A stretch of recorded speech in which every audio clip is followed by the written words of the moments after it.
Mesdames et messieurs, bonsoir et bienvenue à cette émission d'Info 9.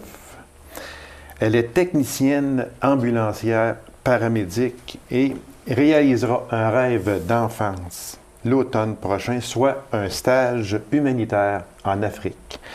Alors, elle vient nous en parler. Alors, mesdames et messieurs, de Palmarol, Madame André-Anne Petit. Madame Petit, bonsoir. Bonsoir. Merci d'avoir accepté cette invitation-là. Ça fait plaisir. Madame Petit, on dit que c'est un rêve de jeunesse. Oui. Ça date de plusieurs années, depuis que je suis petite.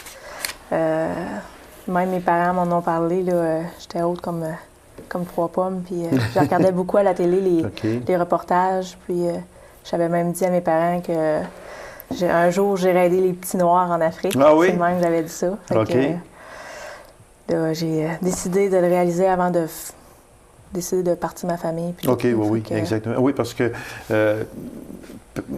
lorsque nous avons une famille, des enfants en bas âge, c'est un petit peu plus difficile. C'est plus difficile, surtout dans des endroits comme ça. Là. Oui, exactement. Tandis que là, avant, comme vous le disiez si bien, avant de fonder une famille, vous allez faire ce stage-là. Oui. Alors, c'était, comme vous dites, 3, 4 ans, 5 ans environ que vous aviez lorsque vous avez commencé, aussi jeune que ça? À aimer, j'étais attirée vers ça, là. Surtout l'Afrique, là. J'étais vraiment attirée. L'Afrique est un grand pays, pays surtout pauvre. Oui, c'est pour ça que ça m'attire. Exactement. Ouais. Moi, si je vous demandais, pourquoi au Sénégal? Vous auriez pu aller en Haïti, vous auriez pu aller au Burkina Faso, vous auriez pu, mon Dieu, en Afrique, on peut en nommer beaucoup. Il y a plusieurs places. Oui, exactement. On peut en nommer beaucoup d'endroits où vous auriez pu aller, où on pourrait aller faire des œuvres humanitaires, parce que l'Afrique, on l'a dit, c'est pauvre. C'est ça. Mais pourquoi au Sénégal directement? Bon, premièrement, honnêtement, j'ai toujours été attirée par cette place-là, le Sénégal. Je ne sais pas pourquoi. Puis aussi, c'est un des pays les plus pauvres en Afrique. Fait que, oui, exactement. Fait que, direct en partant, ça m'a encore plus attirée. Ils sont vraiment dans la misère. Fait que, mais je sais pas, ça m'a toujours attirée, cet endroit-là en particulier. C'est cet endroit-là, quand dans vos rêves, peut-être de jeunesse, vous disiez, moi, si je vais en Afrique, c'est au Sénégal que je veux aller. Ouais. Ce n'est pas en Haïti, ce n'est pas... c'est une des premières places qui m'attire. C'est une des premières places. Ouais. Vous avez, il y a environ 3 ans et demi, vous avez failli partir pour ce projet-là.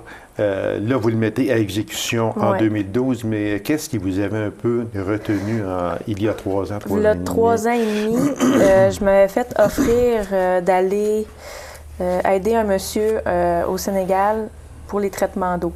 OK. Mon père travaille là-dedans, puis il connaissait un monsieur là-bas. Puis j'étais en train de préparer tout. Puis finalement, j'ai été engagée par Habitémis, la compagnie d'ambulance. D'ambulance, oui. Fait que j'ai aimé mieux comme rentrer dans la compagnie, puis faire un certain temps. Puis je me suis dit, je vais le refaire plus tard. Puis l'argent aussi, là, j'étais un petit peu... Oui, parce que c'était assez dispendieux. On va en parler un petit peu plus tard là, dans l'émission, parce que c'est quand même un voyage qui est dispendieux, où tout n'est pas payé. Là, non, c'est ça, loin de là. C'est ça. Puis là, cette année, au mois d'octobre 2011, j'ai enfin eu mon poste. Okay. Fait que c'était comme plus sécuritaire. Puis j'ai commencé à mettre de l'argent de côté pour ça. Fait que j'ai décidé d'aller voir mon employeur, puis j'en ai discuté avec. Puis il m'a donné l'autorisation pratiquement à 100 de partir. Puis il m'a même encouragé de le faire. Fait que aussitôt que j'ai eu l'accord au mois d'octobre, j'ai quitté mon loyer, j'ai vendu tous mes meubles, je suis retournée chez papa et maman pour mettre mon argent de côté complet.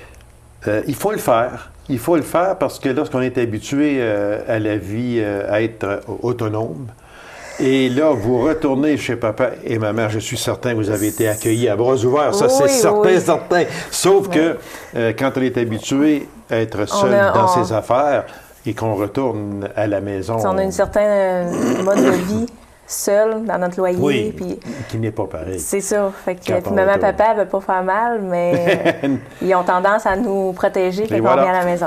Et voilà, exactement. Ça a été un petit peu difficile, mais aujourd'hui, ça va bien. Là, ça s'est replacé. Là. Bon, un coup que vous avez obtenu la permission de votre employeur de partir parce que vous allez être parti pendant 3 mois. Oui. On va en parler un petit peu plus loin aussi. Un coup que vous avez obtenu cette permission-là, quelles ont été les premières démarches que vous avez effectuées en vue de ce voyage-là? Les premières démarches, j'avais déjà vérifié les organismes qui offraient la possibilité de faire ça. Puis j'ai communiqué avec l'organisme Project Abroad. Oui, exactement. Le fameux organisme Project Abroad, ouais, c'est ça, exactement. OK, ouais, c'est ça. Vous avez communiqué avec eux autres. Eux autres, ils sont présents dans 26 pays. Ouais. Vous allez être parrainé par eux autres. Oui. OK. Mais expliquez-nous, c'est quoi que l'organisme Project Abroad? Ça, c'est un organisme qui offre à n'importe quiconque, même s'ils n'ont pas aucune formation, de réaliser des projets, d'aller dans n'importe quel, 26 pays, en stage, que ce soit des infirmiers, infirmières qui veulent faire des stages, ou comme une personne comme moi qui décide d'aller faire une mission humanitaire. 1 mois, 2 mois, 3 mois. Eux autres, ils offrent la possibilité, en organisant tout le voyage, tu dois débourser, mais ils organisent vraiment le travail là-bas. Ils vous parrainent, c'est ça. Autrement dit. Puis moi, je pars, mais ils vont être sur place, ils vont nous accueillir. Oui, c'est ça que sûrement que vous ne partez pas à l'aventure totale. Non, là, c'est ça, tu sais, rendu là-bas, il y a du monde de l'organisme sur place pour nous enligner. Puis on a toujours, à chaque semaine, on les voit, puis on est même jumelé avec une autre personne pour ne pas être seul. Puis c'est ça qui m'a attiré un peu, là, tu sais. Oui, parce qu'on a beau dire, l'Afrique, c'est grand, l'Afrique. Et puis, s'en aller là, en tout cas, peut-être que je suis dans l'erreur, mais une jeune fille comme vous, partir complètement à l'aventure, je m'en vais là, je m'en vais aider, je ne sais pas exactement comment ça va se passer, je ne sais pas qu'est-ce qui va arriver, je ne sais pas comment ça va aller là-bas. C'est partir à l'aventure, qui serait risqué peut-être un peu. Ça m'aurait un petit peu plus bloqué. Je l'aurais probablement fait, mais ça m'aurait moins tenté. Oui, c'est ça, exactement. Ouais. Miss Mac-là, vous allez être accompagné, puis vous allez... C'est ça, cet organisme-là, c'est vraiment entouré, puis ça fait des années qu'ils travaillent aussi là-dedans. Fait un coup que vous avez rencontré cet organisme-là, les démarches après se furent quoi? Ils ont vérifié si c'était possible au Sénégal. Ils m'ont offert une mission 3 en 1, qui est 1 mois dans plusieurs places différentes. Vu que je voulais aller là-bas, puis vraiment essayer tout. Fait qu'ils m'ont offert ça. Puis... Eux autres, quand on parle de 26 pays... Ça veut dire que vous auriez pu choisir un autre pays. Oui, c'est ça, là, OK. Tu sais, ils sont dans l'Afrique sud, pratiquement toute l'Afrique. Vous avez choisi le Sénégal. Mais à l'intérieur de cet organisme-là, vous auriez pu aller aussi... J'aurais pu aller en Bolivie, j'aurais pu aller... Exactement. Et mon Dieu, il y a des places, il y en a beaucoup. Oui, c'est ça, là. Fait que suite à ça, tout s'est mis en place. Oui. Puis, vous avez su quand là, que c'était officiel, que vous partiriez? Oui, j'ai eu la lettre officielle disant que je partais, une attestation, que c'était accordé. J'ai des contacts avec eux quasiment à tous les mois. Il y en a une sur place au Sénégal qui m'appelle à peu près au mois et demi pour s'informer comment ça va, puis comment ça déroule, si je me sens toujours à l'aise de le faire. C'est ça. Donc, bien entouré, bien encadré de même, vous partez en sécurité. Oui. Et votre famille également. Oui, ça est en sécurité. De voir partir comme ce qui ne serait pas le cas si vous auriez à partir, comme on disait tantôt, un petit peu dans l'obscur. Dans l'inconnu. Dans l'inconnu. Ce ne serait pas pareil. Très important aussi de dire, Mme Petit, que vous allez travailler bénévolement dans 3 établissements du village de Saint-Louis. Oui. Je vais travailler le premier mois dans un hôpital. Je vais aider les médecins et infirmières. Le 2e mois, je vais travailler dans une école primaire en maternelle. Puis le 3e mois, c'est un centre de talibé. C'est comme un orphelinat pour les enfants de la rue. Puis ce que j'aime de cet organisme, je débourse un montant, mais ce montant-là, il est comme séparé en 3 pour aller dans chaque place pour pouvoir faire mes projets. Fait que ça sert vraiment aux enfants et non n'importe où. Bon, dites-moi une chose, Mme Petit. Là, là, vous allez faire 3 choses complètement différentes. Oui. Vous allez travailler dans le premier mois, comme vous le disiez si bien, pour aider médecins et infirmières. Dans le deuxième mois, vous allez aider les enseignants. C'est complètement différent du premier mois. Et le troisième mois, vous allez aider dans un orphelinat qui reçoit des enfants de la rue, qui est complètement différent des 2 premiers mois. Ouais. C'était voulu, c'était oui. C'était ma demande, si c'était possible. Je voulais vraiment essayer tout, là.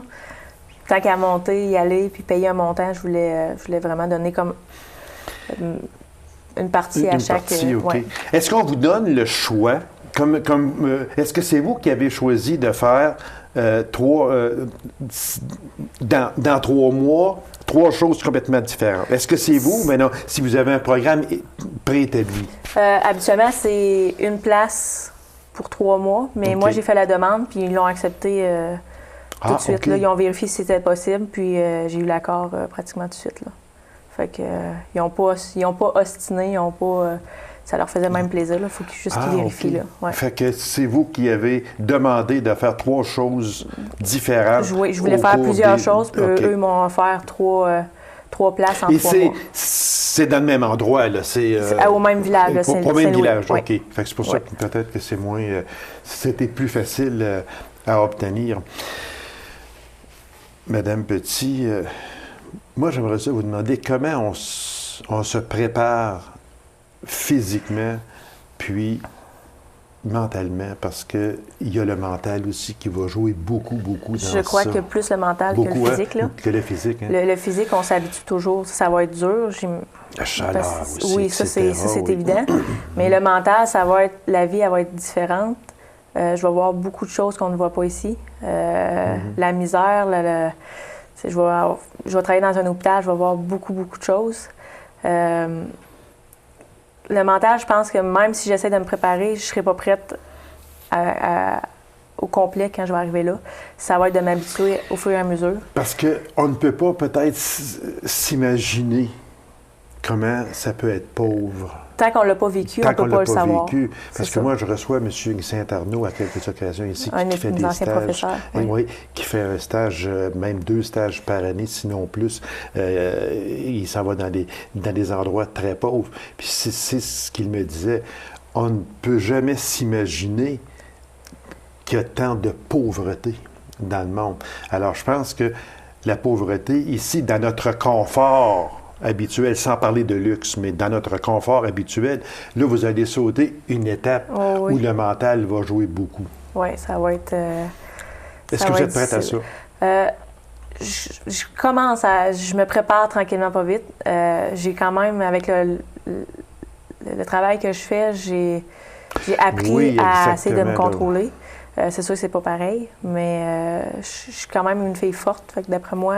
Oui, parce que pour être paramédic, ça prend quand même quelqu'un, c'est pas donné à tout le monde. Non, c'est ça. Donc, est-ce que vous pensez que ce que vous faites aujourd'hui, vous êtes ambulancière, vous envoyez de toutes les sortes, est-ce que ce travail-là va vous aider pour ce voyage au Sénégal? Moi, d'après moi, oui. Comme je vous disais, surtout côté mental, j'en ai vu quand même. Oui. On n'en vaut pas autant que là-bas, mais j'ai vu des choses dans ma carrière que je ne revivrai pas 2 fois. Puis, si je ne ferais pas ce travail-là, je ne sais pas si j'aurais la même vision des choses pour aller faire le travail là-bas. Là. Peut-être que j'aurais pas eu le cran de le faire. OK. C'est ça. Parce que le choc, qu'on le veuille ou non, vous allez arriver dans un choc émotif qui peut être très grand. Donc là, ce sera à vous, mentalement. Je pense que le physique, on peut y aller. Physique, il va faire chaud, oui, nourriture n'est pas la même, ça, mais exactement, on s'adapte. Mais par contre, je reviens au mental, ce n'est vraiment pas la même chose. La même chose, parce que le mental, on peut avoir le choc qui peut être assez brutal. Mais comme je dis, l'organisme est très... ils m'ont envoyé beaucoup de papiers pour expliquer comment c'est là-bas, les manières d'agir, ce que je vais devoir faire. j'ai quand même une bonne vision de comment je vais vivre là-bas. Fait que je me prépare un peu. C'est ça, là, vous n'allez pas, comme on disait tantôt, dans l'inconnu. Là. Non, c'est ça. Je suis un petit peu d'avance comment que je vais devoir vivre. Là. Oui. Si on parlait des coûts, qu'est-ce que vous devez assumer comme coût? Parce que ce n'est pas gratuit. Là. Non. Je dois, en partant, 4 295 $. Ça, c'est le prix pour être logé, nourri là-bas. Pendant 3 mois. Pendant 3 mois. Okay. Dans une famille africaine accueillie, c'est le montant. Okay. Après ça, il y a le billet d'avion qu'eux vérifient. Ça joue entre 2 et 3 000 selon la saison. Fait que... si on parle d'aller-retour? Aller-retour, okay. oui. C'est beau, OK. Puis là, je dois quitter mon emploi pour 3 mois.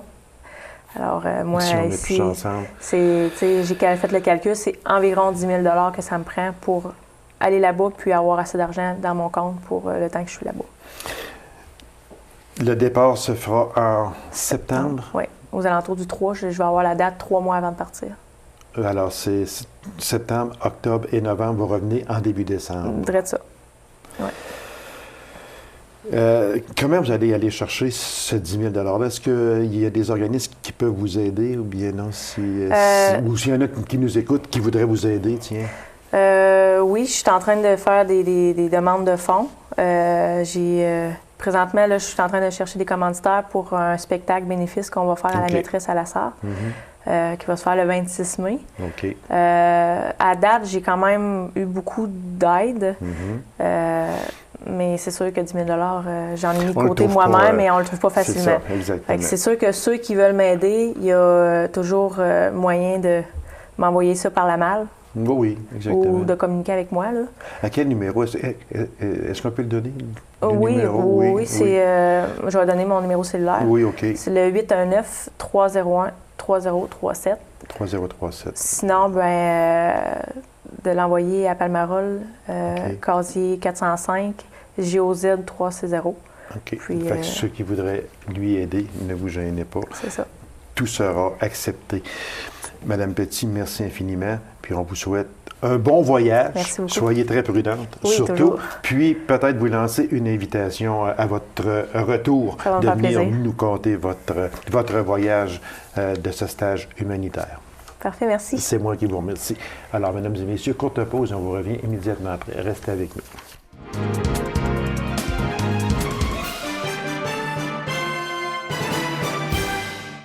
Le 35e Salon provincial du trappeur présenté à la Cité étudiante Paulino de Lassar est chose du passé.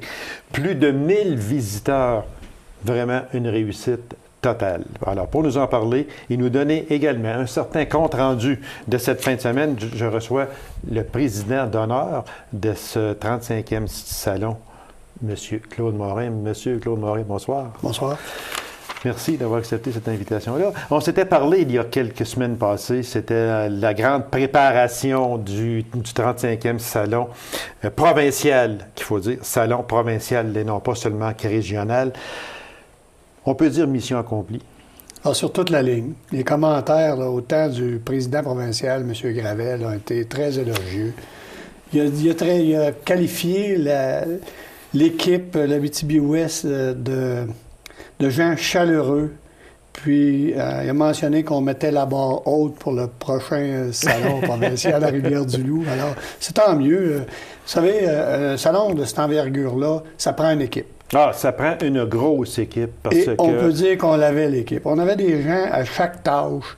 Il n'y a pas eu d'accrochage, 1000 visiteurs. Puis ça, 1000 visiteurs environ, on n'a pas les derniers chiffres, mais ça ne tient pas compte des enfants 12 ans et moins que c'était gratuit. Oui, ça, OK, c'est tant exactement, plus. c'est sûr. Et les gens ont bien aimé l'expérience. Puis, une chose, je pense que vous allez être d'accord avec moi, M. Morin, c'est que la température aide.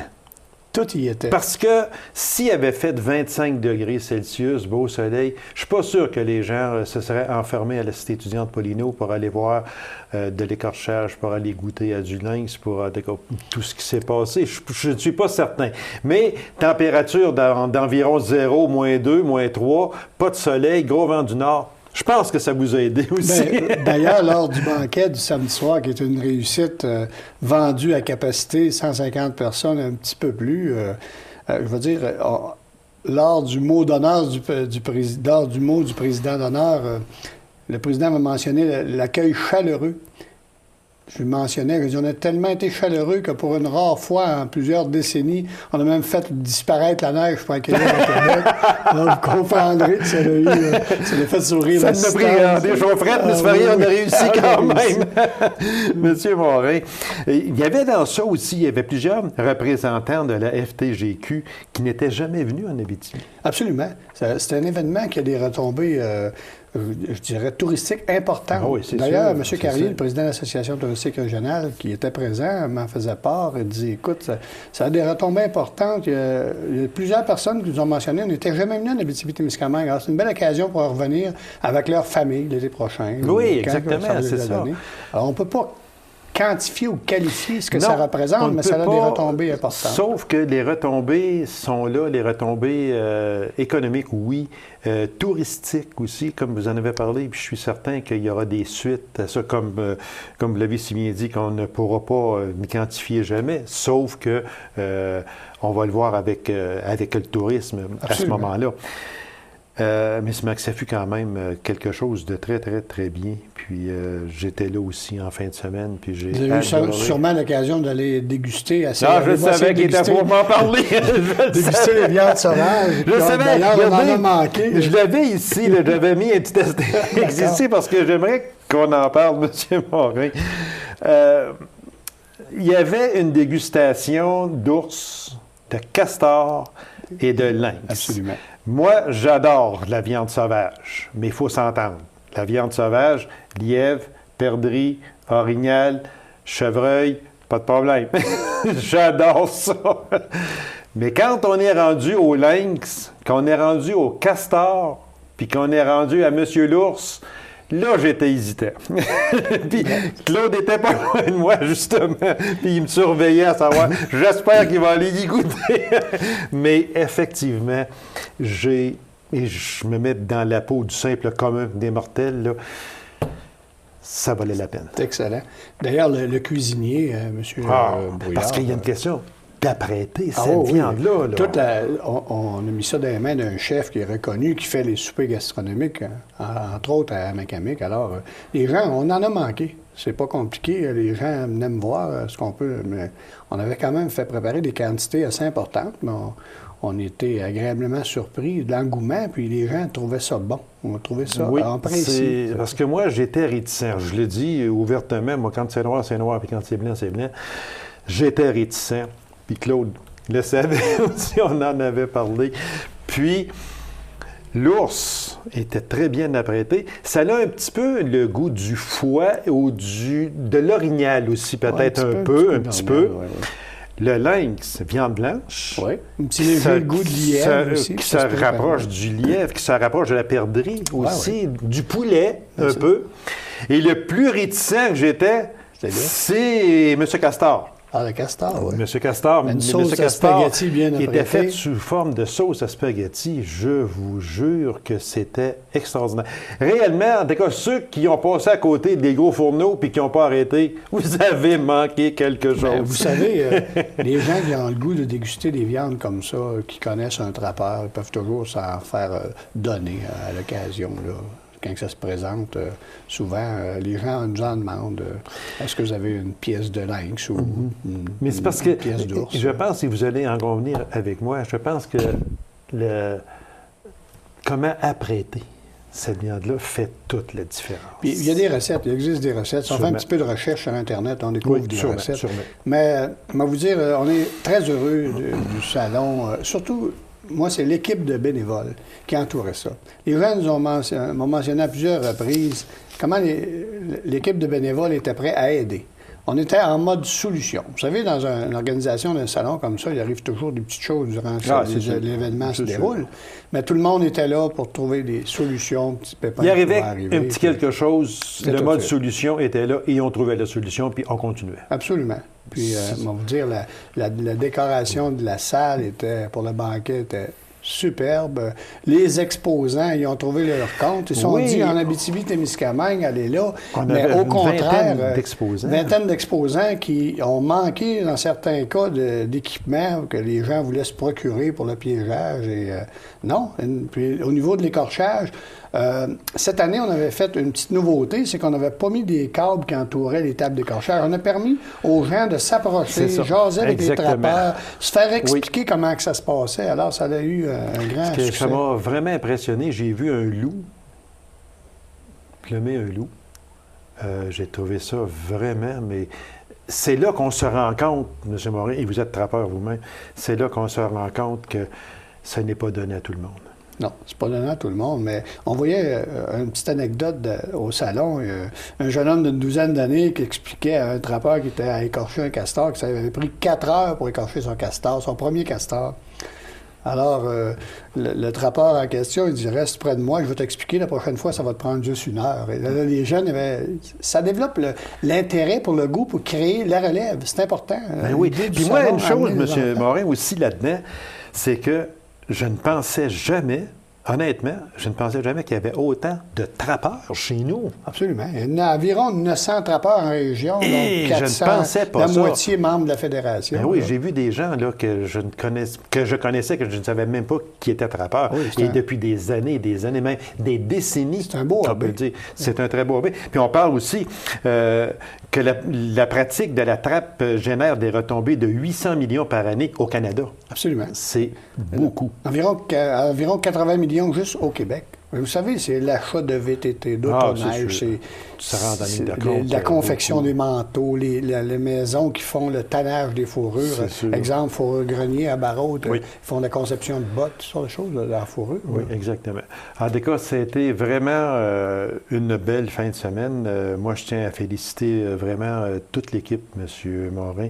Et ça prouve une fois de plus que l'Abitibi-Témiscamingue et aussi l'Abitibi-Ouest surtout, parce que c'était en Abitibi-Ouest, on sait chez nous recevoir. Puis félicitations à vous. Félicitations également au président, M. Gravel, et également au président régional, M. Racine, Carole Racine aussi. Je ne voudrais pas oublier le président du salon, M. Claude Gauthier, qui a travaillé exactement. Travaillé à monter l'équipe de bénévoles et chapeau. En fait, c'est un travail d'équipe. C'est un travail d'équipe. Je pense aussi qu'il serait bon de dire un merci spécial à la Ville de La Sarre. Vous amenez un très bon point. Je suis content de vous le signer. La Ville de La Sarre était un partenaire de choix. Nous ont fourni du personnel durant à peu près 1 mois. Alors, merci beaucoup à M. Hull et son équipe de la Ville de La Sarre, qui sans eux, ça aurait été pas mal plus compliqué. Ils nous ont aidés. Puis moi, je vous remercie, M. Morin, de m'avoir décidé à goûter à du castor, du lynx et de l'ours. Merci beaucoup, M.